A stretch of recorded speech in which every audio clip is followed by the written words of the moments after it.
दोस्तों नमस्कार, मेरा नाम अनुज है और आज हम जिस टॉपिक को कवर करने जा रहे हैं वो है मैरिटल रेप।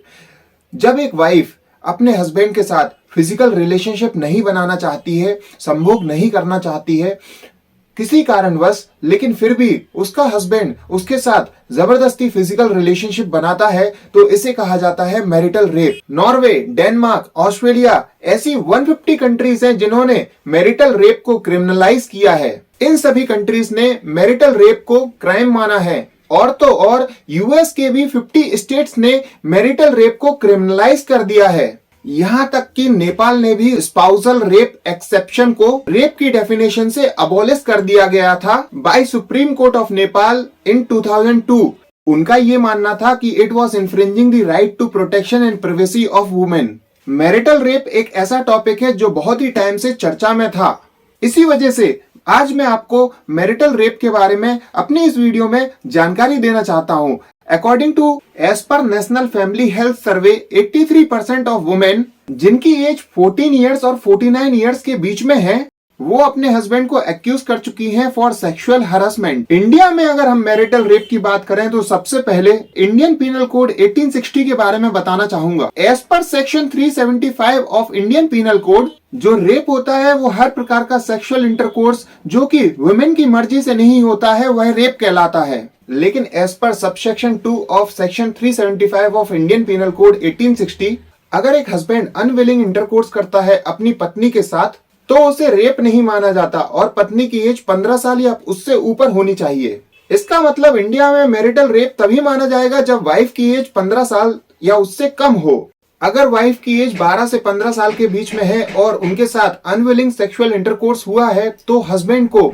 2 साल तक की जेल हो सकती है या फिर उन्हें फाइन देना पड़ सकता है या फिर दोनों हो सकता है। अगर वाइफ की एज 12 साल से कम है और उसके साथ मैरिटल रेप होता है तो हस्बैंड को 7 साल से 10 साल तक की सजा हो सकती है और ऐसी स्थिति में उम्र कैद भी हो सकती है। ये 2005 में protection of women from domestic violence act पास किया गया था और इस एक्ट के अकॉर्डिंग जो मैरिटल रेप होता है उसे लोकल वायलेंस माना गया था और इसी लोकल वायलेंस के आधार पर वाइफ के पास पूरा राइट था कि वो अपने हस्बैंड से डाइवोर्स ले सके।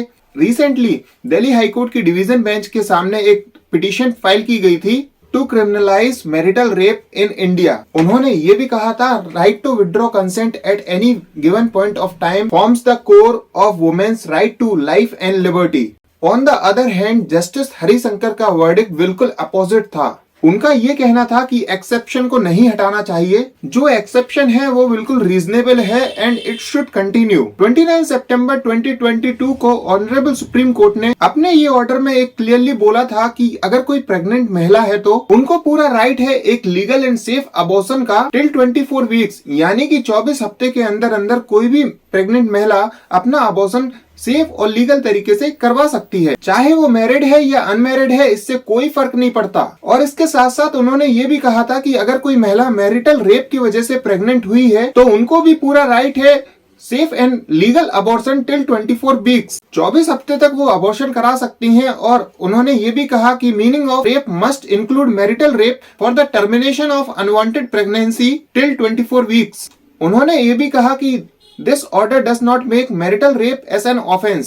तो दोस्तों at the end of the video marital rape को हमारे देश में क्रिमिनलाइज नहीं किया गया है। लेकिन दोस्तों मैं 2-3 सवाल आपसे पूछना चाहूंगा कि आपका क्या व्यू पॉइंट है, आप क्या जवाब देते हो या आप क्या सोचते हो कि आपको क्या लगता है कि मैरिटल रेप को इंडिया में क्रिमिनलाइज करना चाहिए या नहीं करना चाहिए। दोस्तों मेरा पहला सवाल यही है कि आपको क्या लगता है कि मैरिटल रेप को क्रिमिनलाइज करना चाहिए या नहीं करना चाहिए। और दूसरा सवाल यह है कि क्या शादी के बाद लड़कियों के पास राइट टू सेक्सुअल प्राइवेसी का ऑप्शन रहना चाहिए या नहीं रहना चाहिए। और तीसरा सवाल यह है कि क्या एक महिला के पास शादी के बाद right to live with dignity का ऑप्शन है या नहीं है। इन तीनों सवालों के जवाब आप नीचे कमेंट बॉक्स में जरूर कमेंट करें, अपने व्यूज दें ताकि और लोगों को भी पता चल सके कि सोसाइटी मैरिटल रेप के बारे में क्या सोचती है। आशा करता हूं आपको ये वीडियो पसंद आया होगा। अगर आपको वीडियो पसंद आया है तो इस चैनल को सब्सक्राइब करें, लाइक करें और बेल आइकन को जरूर दबाएं ताकि आपको हमारे लेटेस्ट वीडियो नोटिफिकेशंस मिल सके। साथ ही ऐसी इंफॉर्मेशन बाकी लोगों को भी शेयर करें ताकि बाकी लोग भी जागरूक हो सकें। आपका इस वीडियो को देखने के लिए और आपका समय देने के लिए बहुत बहुत धन्यवाद।